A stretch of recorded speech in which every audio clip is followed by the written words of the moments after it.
云林县哦，伫2023年引进公共智慧脚踏车的系统，提供斗六好尾、西里甲斗南加共1000台脚踏车，当月有55万人次骑过哦。北港、水南、有口湖、土库，即马阁要增加200台44个点，为了方便游客甲民众。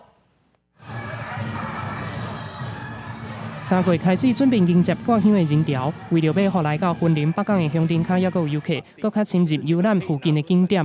云林县府扩大公共脚踏车智慧系统，包括北港、口湖、水南和土库4个乡镇，拢做设置44个站点。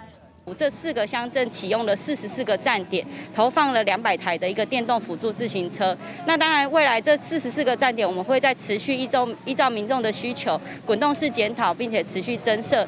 交工局表示，县内对2023年8月引进公共脚踏车智慧系统，内先提供斗六、好尾、西里和斗南4个乡镇，拢总1000台脚踏车。经过1年外，民众的使用评价真悬，所以阁扩大到沿海4个乡镇，满足民众游览的需求。 很轻，很好骑啦，系啊，伊种伊的电动的吼，你若脚步较紧的，它会很快。112年8月到目前为止，其实这1年多，我们的使用率从第1个月7000人次，到目前累积总计有55万的人次。